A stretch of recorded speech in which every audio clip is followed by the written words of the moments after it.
Okay, we're back. Another solo episode, much sooner than I originally anticipated. But that is because it would appear that you guys actually want to hear from me. Shocker. Trying to be positive with Ann Matthews, and you want to hear from Ann Matthews. Oh my God.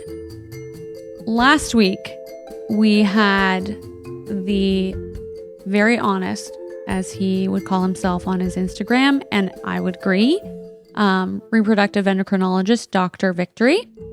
And he brought up a lot of topics that were somewhat controversial, but also, I think, important for everybody to be aware of. And one of the nerves that he hit, where I got the most DMs, was around egg freezing. There's a lot of misinformation about egg freezing out there. And the key statistic is there is a 2.7% chance per egg you're going to have a baby.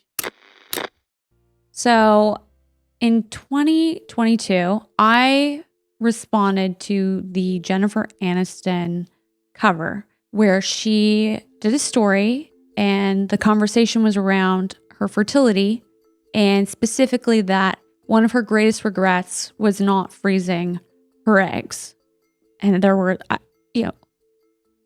umpteen number of REs and fertility clinics that I follow who immediately on social media was reposting and posting about this statement of the regret of not freezing one's eggs.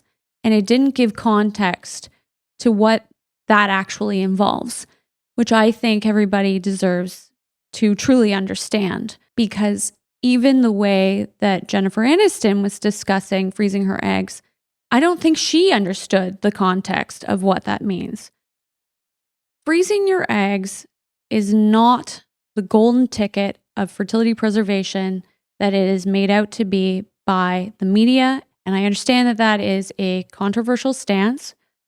And it's also really tough because I don't want to come across as somebody who doesn't support current and modern fertility practice. I want to emphasize first and foremost that I strongly and vehemently encourage patients where IVF is appropriate to please seek out counsel, go to the fertility clinic, make sure that you get a full workup. And if something is discovered along the lines of, blocked fallopian tubes, or for family planning purposes, you want to have more than one child and your AMH is very low and your FSH is very high, there's always the circumstance where fertility treatments are necessary. So let's understand the full context of what freezing your eggs means and where it's appropriate, because there is a sweet spot.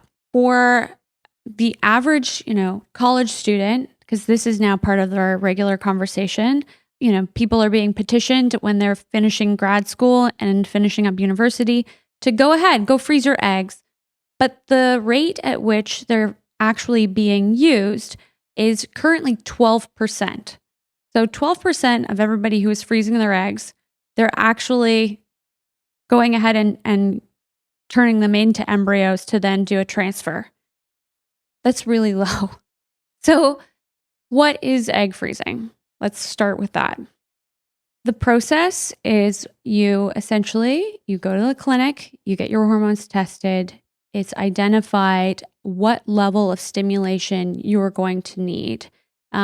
Stimulation is injectable medication that increases the number of follicles that you will have per ovary.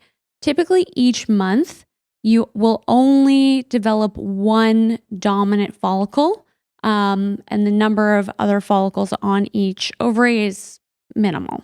Like an antral follicle count, that means what you're starting with at the beginning of your cycle. And out of an antral follicle count, it's very rare to have more than 2 dominant follicles. which is good because otherwise, if we had multiple dominant follicles each month, we'd all be having triplets and we would have perished as a species. So typically each month you only have the one. When you're doing stimulation medication under the supervision of a clinic, you're doing these shots each day, which increases the follicle stimulating hormone, which then tells your ovaries, okay, we need to have more follicles created.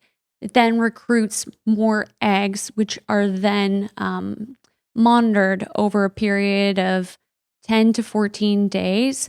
At some point, you may be put on a medication which ensures that you don't ovulate. An example of that would be like Superfact or Ogalutron. And those medications just ensure that you don't have one follicle that grows too large and then you ovulate and you can't actually retrieve your eggs.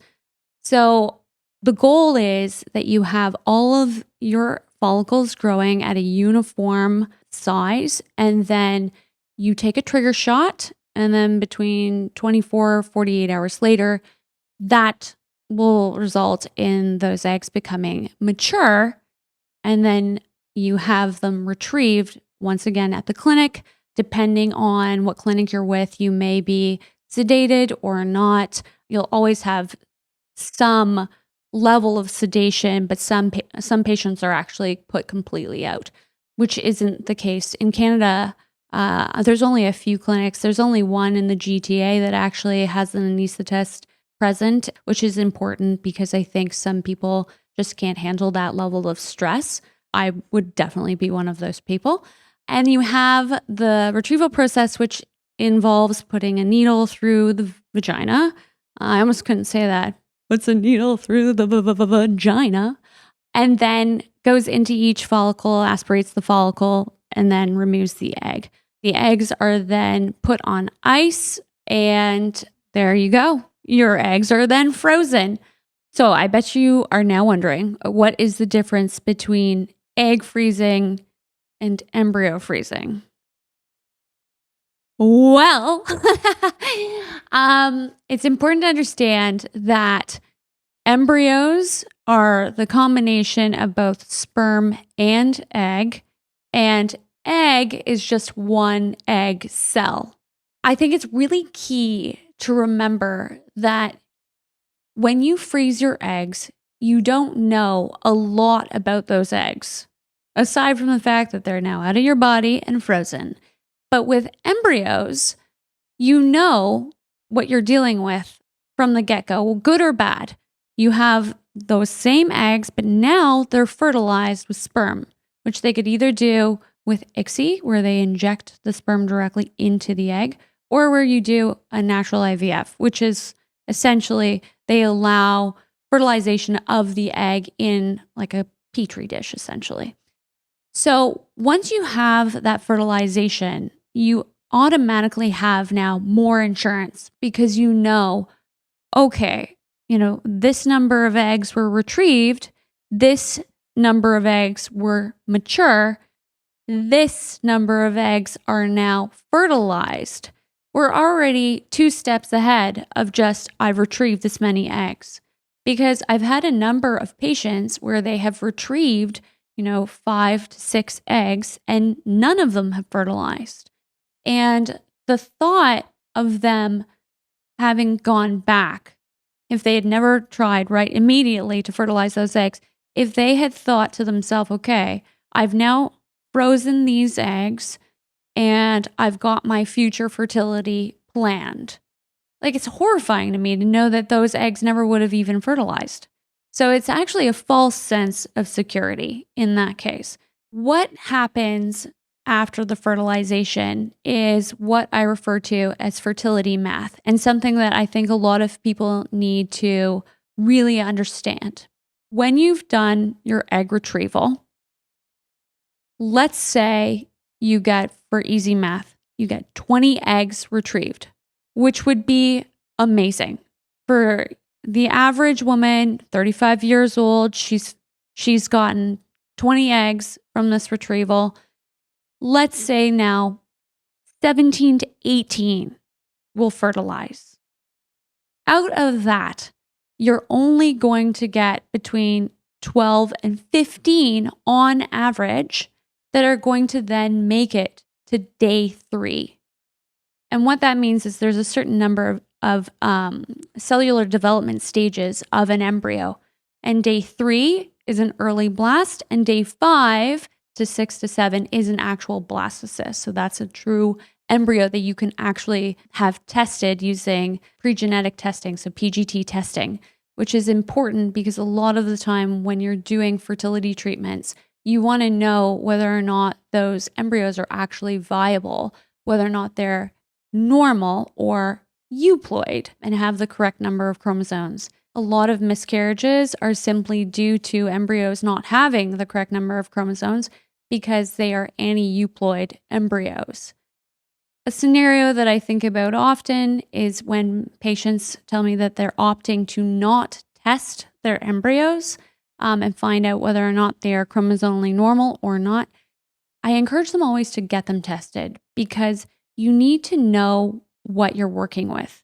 If you're undergoing fertility treatment, you might as well take advantage of having all of the tests available to you up front. Let's say now we're still undergoing our fertility math. Now we're 12 to 15 of our eggs have now become day 3. At the day 3 mark, we're now going to, a lot of patients experience the largest drop off.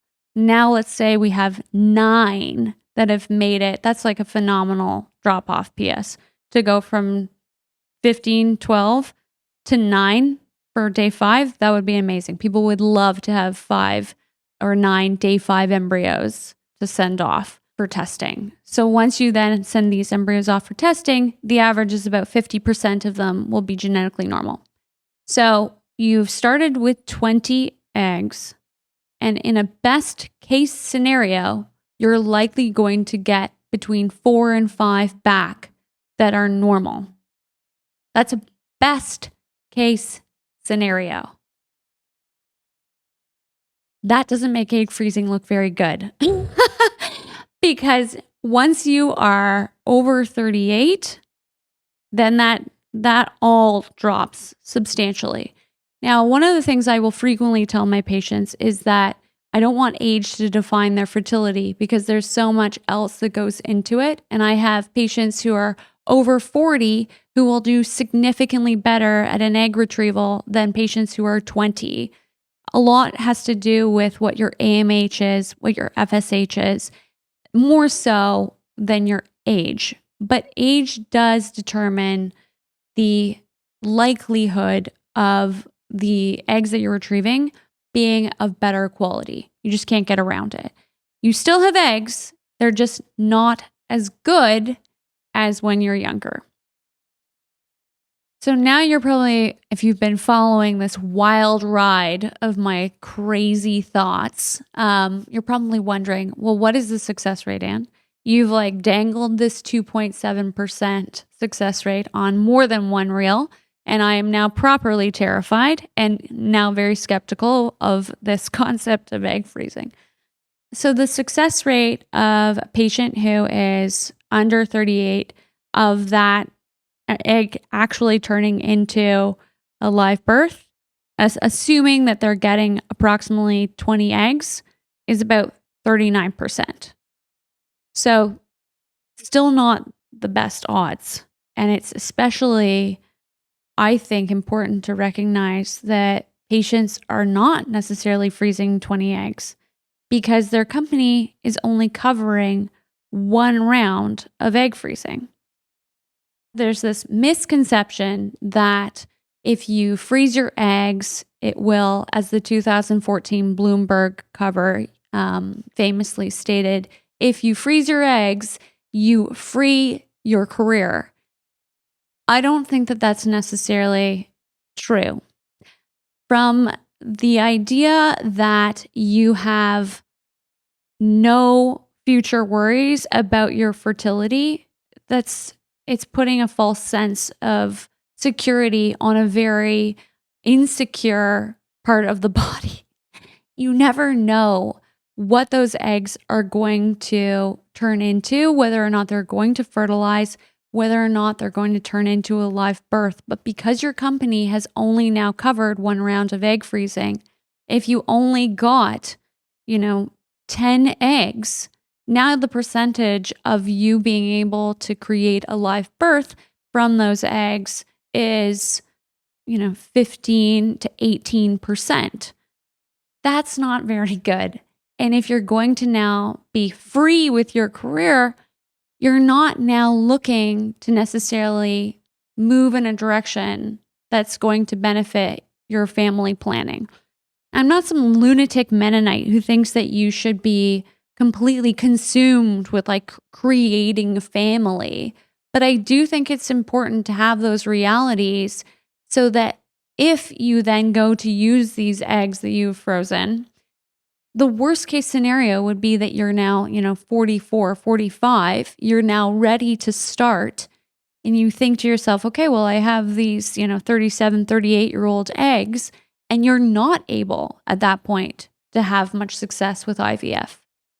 So this sense of, false security is similar to that of the birth control pill for women who had gynecological concerns like PCOS, for example, like endometriosis. And instead of dealing with the issue head on, the reality head on, they were able to take the birth control pill to hide or to mask or to put aside the concerns for a later day, only for those concerns to then be amplified by time.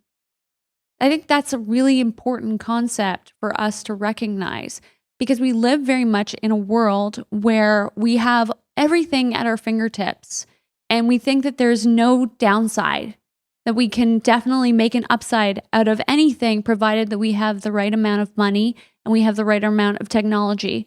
But that's just simply not the case. And I think that that's a very sobering reality.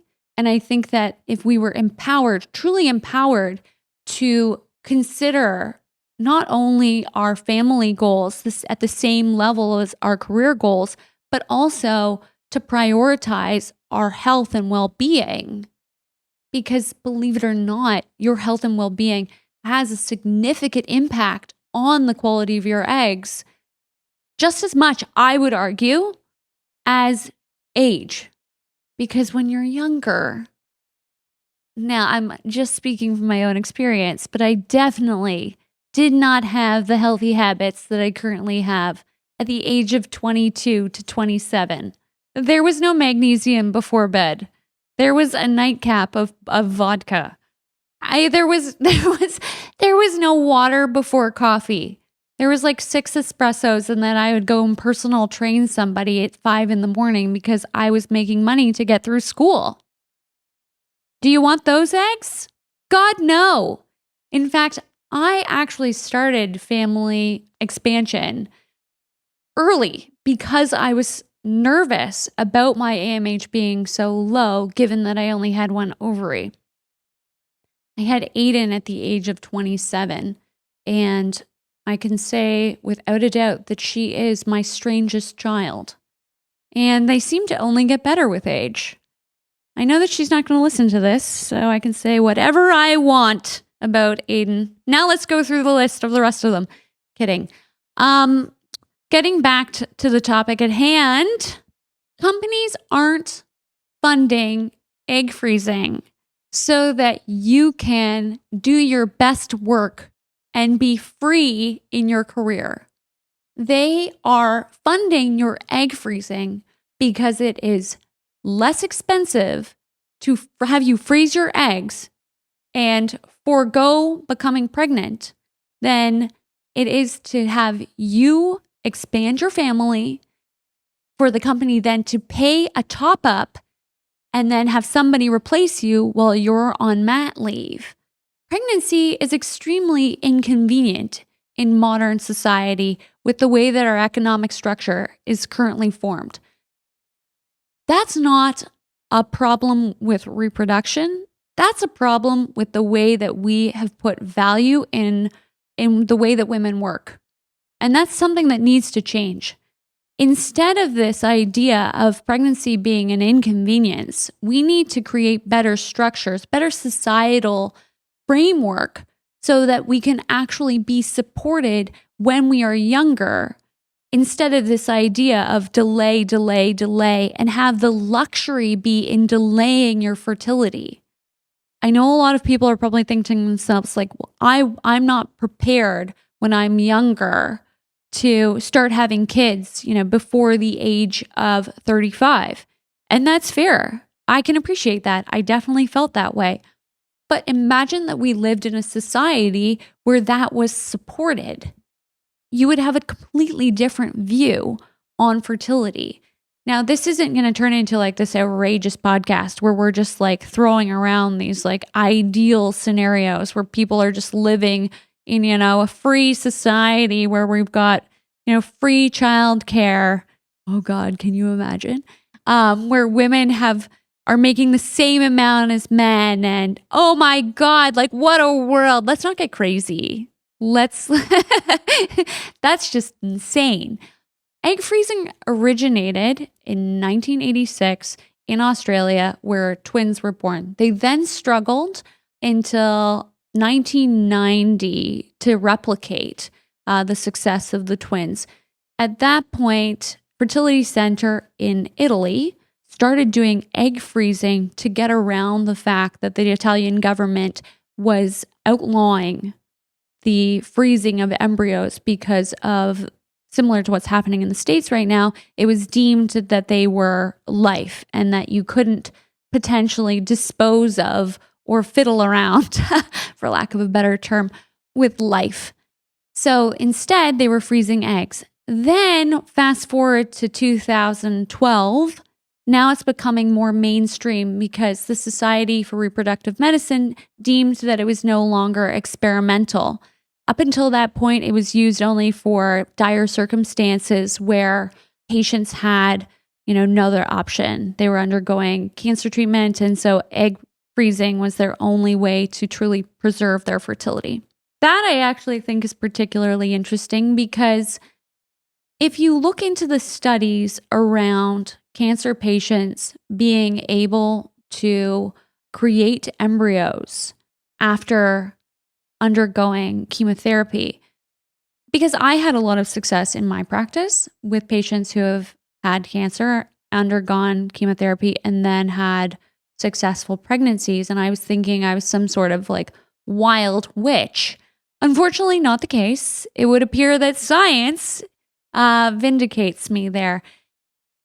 In that, patients who have undergone chemotherapy actually have a similar live birth rate as those who have not in a similar age category.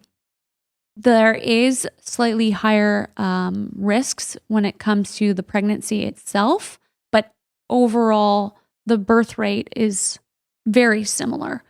So it also sort of erases the need for this emergency egg freezing that happens often before women undergo chemo. Now, obviously, if you're removing ovaries for the sake of life preservation, in the face of cancer, then that's not going to be the same. You obviously are going to need to do a retrieval and freeze those eggs. But this brings me to the point of everything needs to be tailored to the patient, and we need to actually start using real science as opposed to, fear. Because a lot of egg freezing is being motivated by fear. And the result is that you're not necessarily getting the insurance, and you're being put into a scenario where you're now going to suffer both economically and potentially physically. I've had a number of patients where they've had issues post-egg retrieval, where especially if they have endometriosis, where their estrogen levels have gone up very high, and endo is made much worse by high levels of estrogen. And so they've now dealt with the complications from egg freezing, and they don't even have that many eggs. Time has now become the enemy, and it's very hot to use time to convince women to undergo various fertility treatments that they otherwise wouldn't need to. And it's giving IVF, it's giving egg freezing a bad rap because the success rates are not as high as it's being made out to be. And so it's looking like a false promise, like a technology that is not as useful as it truly is, which is unfortunate. In terms of your IVF success rates, let's pull that out. Let's discuss actual live births per egg for all embryo transfers. So if you're under 35, the percentage of you having a successful retrieval and then transfer is 44%. So less than 50. So this concept of like a sure thing with an embryo is also not the case.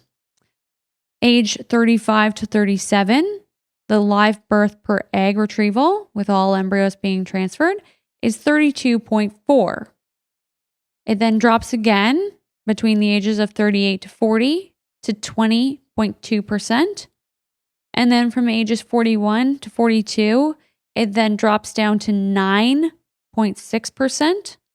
And then once you're over the age of 42, the likelihood of a live birth per egg per embryo transfer is 2.9%. This is an important statistic because the number of patients that have come to me over the age of 42 who are seeking out either egg freezing or embryo creation via IVF, the idea that IVF is then going to render them successful, it's so unlikely. 2.9%. That's a statistic that we need to be throwing around significantly more than we are, because it would normalize the fact that IVF isn't necessarily the be all and end all, and it would encourage us as a whole to potentially look at reproduction in a different way. I was on a panel, and the question that was given to the panel was, what do you think should be done to improve fertility in Canada? And I was on the panel with a reproductive endocrinologist, an embryologist, and then a patient. And the answers between all three were very similar, and they were along the lines of funding. We should be funding more IVF. Canada would benefit from more funding and more funding for fertility treatments specifically, as opposed to education. I think that fertility medicine has lost the plot. I read a study yesterday on a new tool that is being used to determine whether or not an egg is going to successfully turn into an embryo. The reason why that is problematic is because it completely removes the factor of sperm. How can you say whether an egg is going to be successful in turning into an embryo or not without considering the second DNA contribution? There's 2 cells that need to be fused to make an embryo. So it's wild to me that we can make this assumption that all we need is an egg. Even it starts with the egg. No, it doesn't. It starts with the egg and the sperm. So I bet at this point you're thinking, okay, Anne, like, enough of your rant. We've had it. I don't want to hear any more about how egg freezing isn't the be all and end all. I do want you to take into consideration that there are ways to have more insurance for your fertility. One of the ways, if you are single, and this is, once again, I'm full of controversy, one of the ways is to consider doing a 50-50 split with your retrieval. So let's continue using the example of the 20 egg retrieval. And let's consider that instead of we just freeze all 20 eggs because we have this beautiful idea that one day we're going to meet Mr. Right and we will use his sperm and we're going to create a family, because that is very nice and it is highly plausible that that will happen. But if we're using egg retrievals as a diagnostic test as much as anything else, it would be important to know whether or not any of those eggs are going to fertilize. So, controversially, instead of freezing all 20 eggs, controversially, what if you used donor sperm from some stud from Harvard who plays basketball and is, an astronomer in his spare time with, various stars and comets named after him? I don't think that's possible, but that aside, he's a genius and he's tall and he's good looking and you now have his sperm. Let's say we use that sperm to fertilize 10 of your eggs. And using fertility math, we saw, 8 fertilized, 6 made it to day 3, 4 have made it to blast, and we've sent those away for genetic testing. And now we know we have 2 viable embryos with our superstar basketball donor dad. That's true insurance. I mean, no, you don't know if those are going to transfer successfully, but you can take a few important diagnostic cues from that. Your eggs fertilized, and you were able to make genetically normal embryos. So you can assume that the other 10 that you have now frozen as just eggs are going to, with good sperm, with your prospective, one day beautiful partnership, you're going to be able to use their sperm and hopefully create another 2 embryos. Now you're thinking to yourself, but Anne, what if I want more than 2 children? And what if none of those eggs turn into embryos?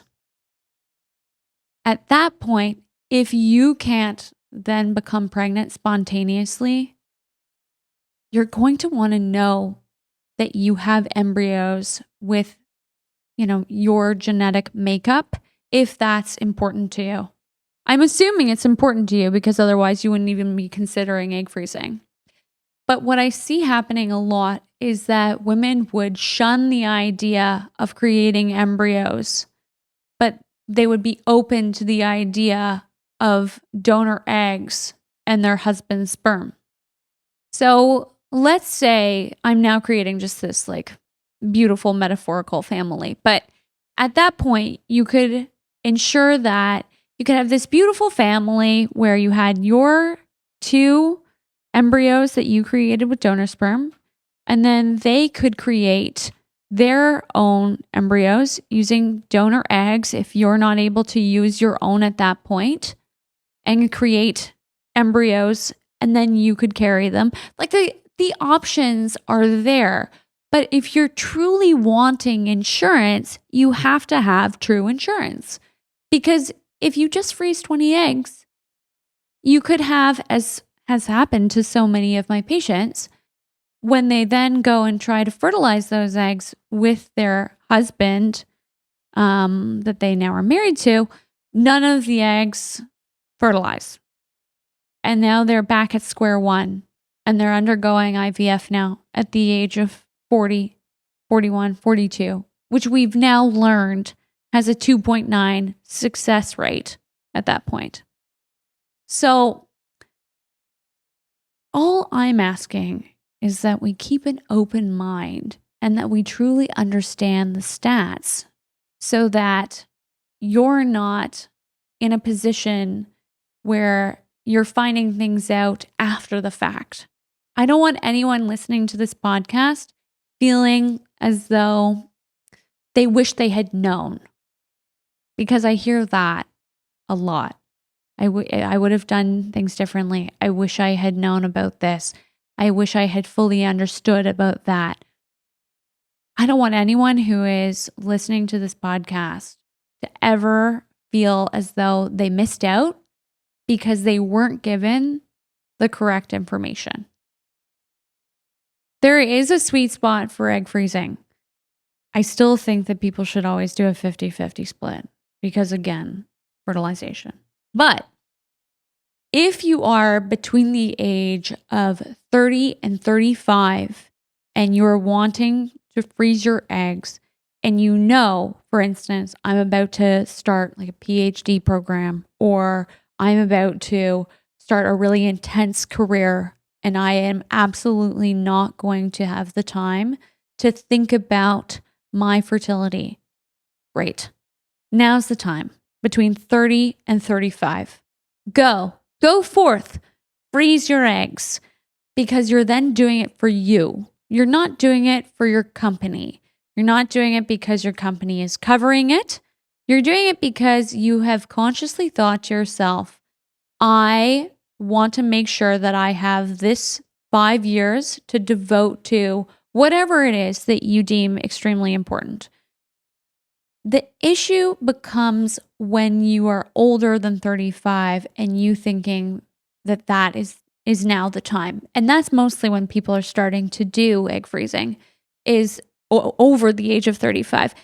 They have watched their friends get married between the ages of like 25 and 30, and they're hoping that they're going to meet Mr. Right, and then keep waiting, and they're out there, they're dating, they're in a relationship, the relationship doesn't work. Now they're 37 and they're like, I'm going to go freeze my eggs. Like, it's just not the best option for you. I've had a number of patients who then have come, I've counseled them. Should I freeze my eggs, Anne? And I've opted to like encourage them to make sure that they're getting regular fertility tests and checks, but also to manage their lifestyle, because that's incredibly important. And this idea of age being absolutely everything, there is undoubtedly an advantage between the ages of like 25 and 35. But after, now is when your lifestyle starts to really come into play. And I think that we need to encourage that more in fertility settings, the epigenetics piece, because it gives people a lot more control to understand that those primordial cells that then become the antral follicles that then ovulate to then become your egg that you're hoping to fertilize. There's a lot that you can do within that 90 days to improve your chances of that being a healthy egg who can or cannot, if she's tired of sperm shenanigans, correct potential DNA fragmentation, because that is one of the determinants of an egg, how good her quality is or his quality. Sort of a neutral entity. It's actually the sperm that gives the sex of the spawn, the child. And if, for instance, the egg is of better quality, one of the things that masterful egg will do is actually correct fragmented DNA. So she'll put up with your nonsense sperm and she'll make it a healthy embryo regardless. But as her mitochondrial energy lowers and she ages, she's not going to put up with that. And instead, you're going to end up with aneuploid abnormal embryos. So, sweet spot. 25, 35, 30 to 35 being more realistic, because 25 to 30, I think you're still thinking, I may or may not need to use, frozen eggs when I've got them stored up in the old bod. Young bod. In the bod. Let's talk money. So, from that standpoint, egg freezing is going to be the easiest at a cool 10 to 15K, sometimes more, sometimes less, depending on the clinic. that is going to be your most inexpensive option by way of fertility preservation. As soon as you're doing IVF with either donor sperm or somebody, a partner, for example, some rando, as soon as you're creating embryos, that cost goes up, sometimes as much as double. So instead, you're paying $20,000 to $30,000, which is always amazing to me when fertility doctors are like, well, if that round didn't work, no prob. We'll just do it again. I'm like, who has $40,000, $50,000 just chilling, just available? No problem. I got this. Let's do another. Why not 10? Why not?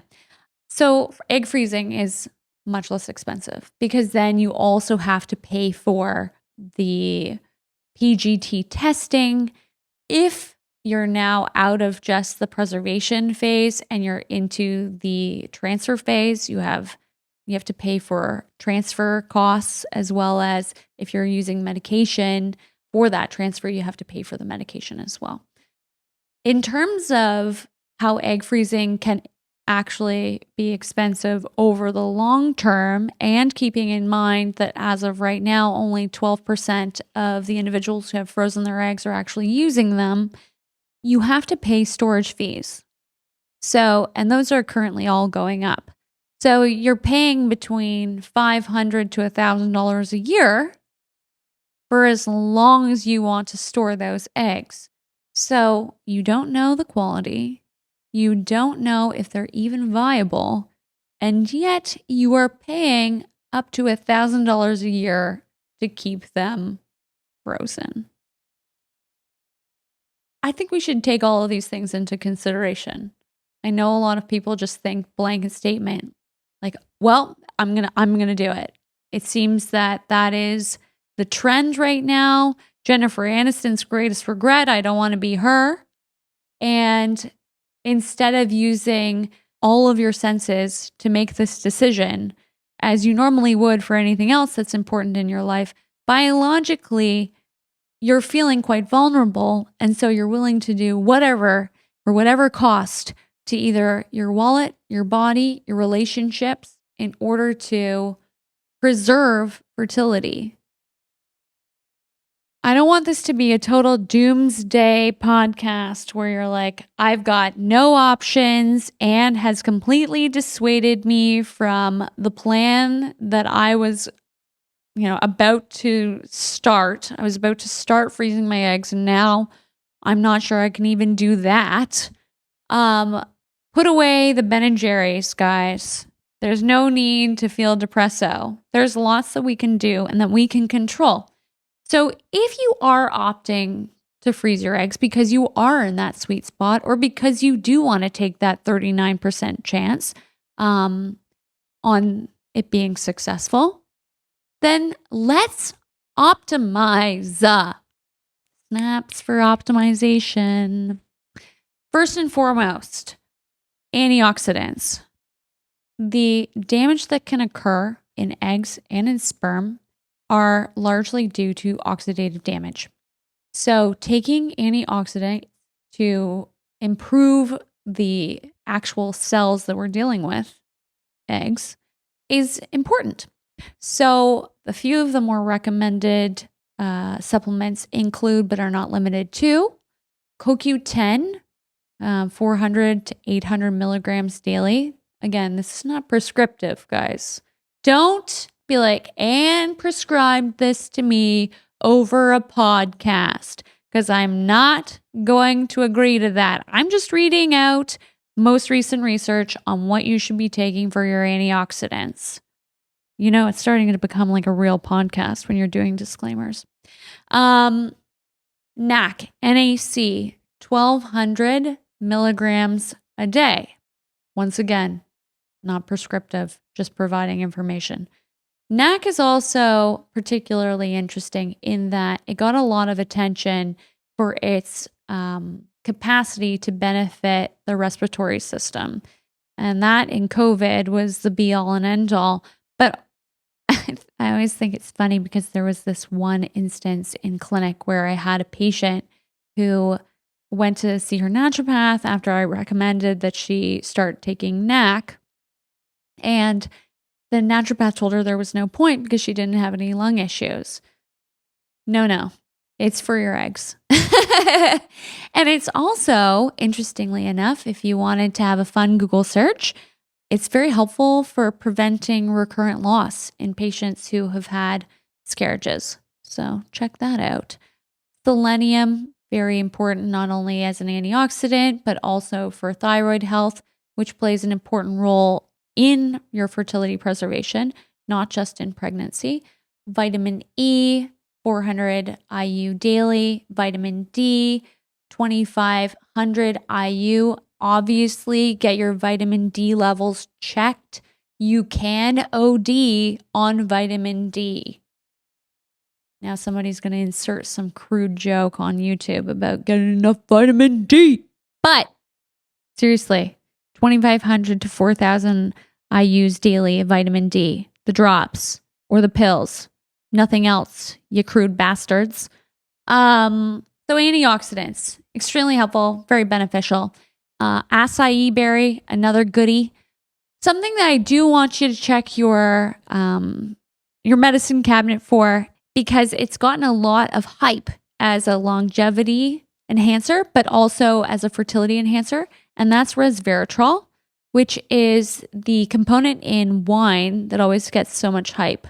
It's what I told people for years why I drank so much wine was for preserving life, the resveratrol. But it actually is a very small amount in wine, and it's actually most beneficial to supplement with it.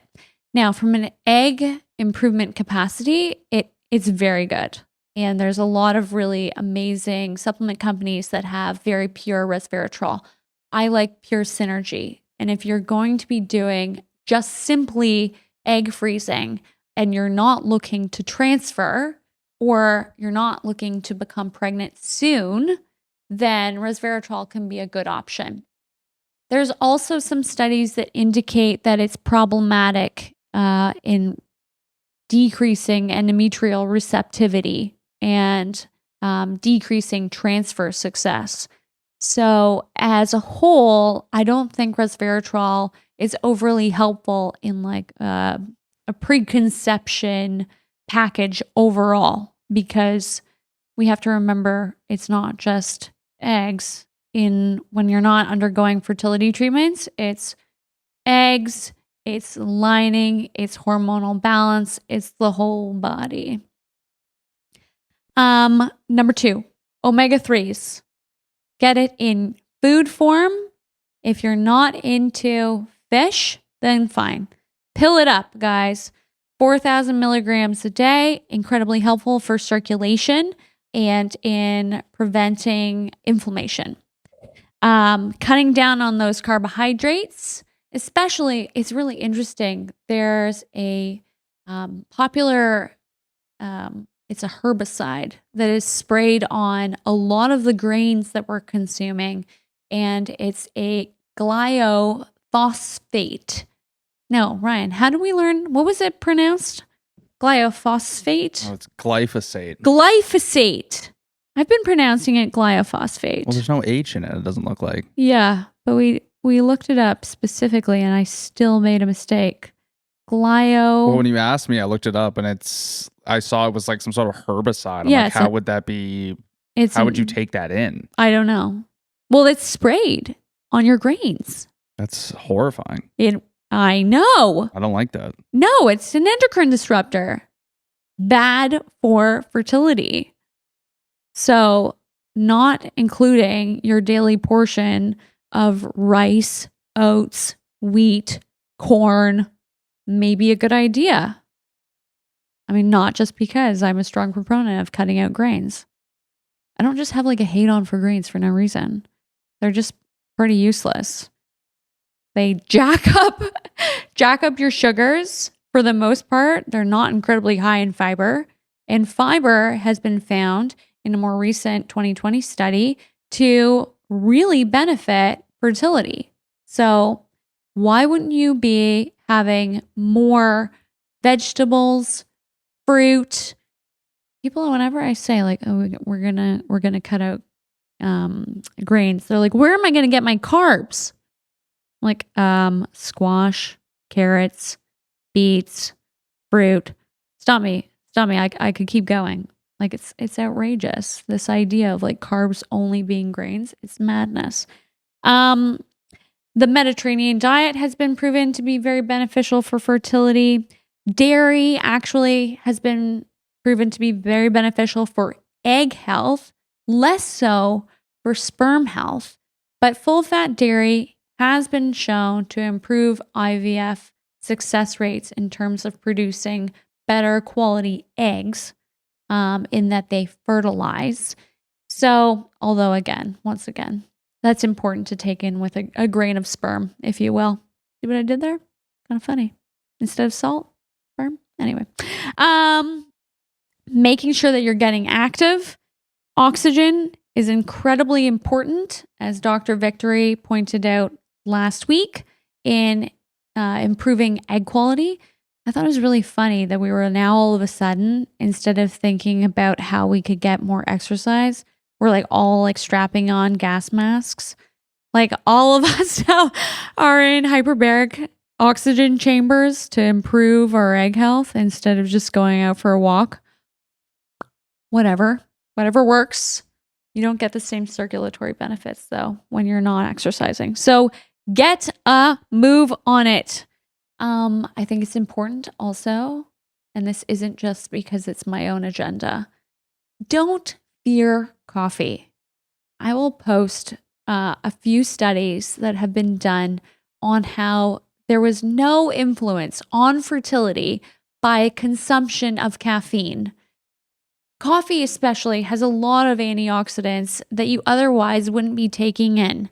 Diet soda, not here for it. Caffeine pills, no. But coffee, and it's not just because it's my own vice, although that was helpful to find out.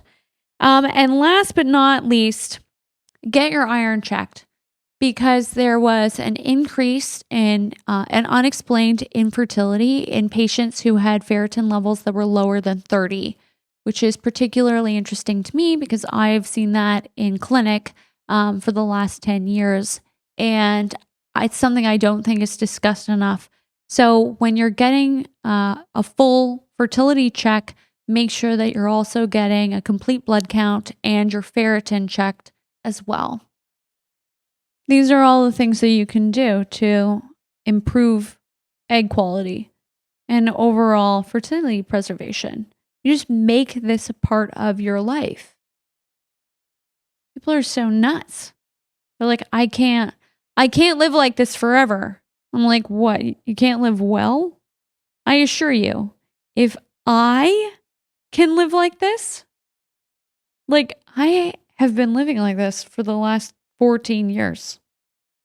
And I'm not even kidding when I've made jokes about like binge drinking and having a terrible lifestyle in, high school and university. I did. I like ran myself ragged. I exercised too much. I had an eating disorder. I was partying it up, as every good U of T and Queen's student did. I was working too much. I didn't take care of my mental health. I lost my father and put all of the emphasis, instead of like healing my own grief, into avoidance and avoidant behaviors.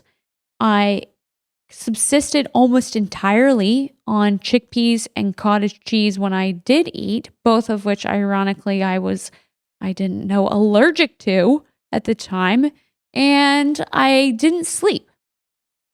And yet I was able to make the switch when I realized how important it was for me to have a healthy baby. And that involved all of the recommendations that I just made, including drinking lots of coffee every day to maintain my fertility. One that I didn't mention actually was reducing alcohol to about either 5 ounces of wine, 3 to 4 times a week, because more than that has actually proven to have a detrimental effect on fertility, or, a 12-ounce serving of beer, if that's your jam, every day in a week. So 7 servings a week is proven to be detrimental for fertility. But patients will come to the clinic and they'll say, do you think it's okay? I'm going to a wedding next weekend. Do you think it's okay that I have a glass of wine? Like, yeah, you're fine. Just don't have a glass of wine every single night. Cheers to that. Okay, guys, now that you're sufficiently terrified and feel like you have no options, enjoy the rest of your week. No. I hope that you can take the information that I shared on this podcast and on this episode specifically, and start to integrate healthy habits into your day-to-day life and really reconsider why egg freezing has become like at the forefront of your thoughts.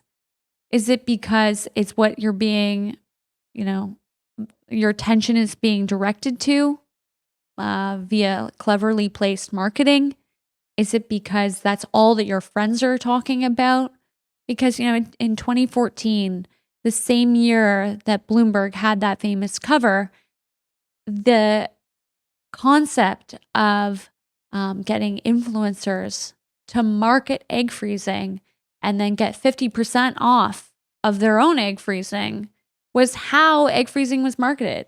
Like, social media has been crucial in getting this message out that, like, we should all freeze our eggs without any consideration of what that's doing in the longer, grand scheme of your life. I'm not asking you to not consider it. I'm asking you to consider all your options. Think them through. Know that if it works for you, that I fully support it, and make sure for 90 days prior to your retrieval, you're implementing these healthy habits so that you can get the most out of your egg freezing. You'll notice I didn't mention acupuncture in there, but that's just because I didn't want to be self-promoting. But obviously that would be beneficial as well. Duh. So I'll send you off with that. Know that you are more fertile than you think. If you enjoyed this episode, please let me know. If there's more that you want me to share, I would be more than happy to. Along with the launch of this episode on my social media at Energy Tree Ann, I will be providing articles and statistics and help to help us all on this reproductive journey that we're on together, because I want you to feel empowered, not scared, and I want you to make decisions that are based off of what you feel is best for you, as opposed to what you're being frightened into doing. Thank you so much for listening this week. Every time that you listen, you share, you rate, you review, it helps boost our show, which not only gives me the motivation to carry forth, but also helps attract new guests with new information. So thank you so much. Please don't forget, again, rate, review, subscribe to our YouTube channel, and we'll talk to you soon on the next episode.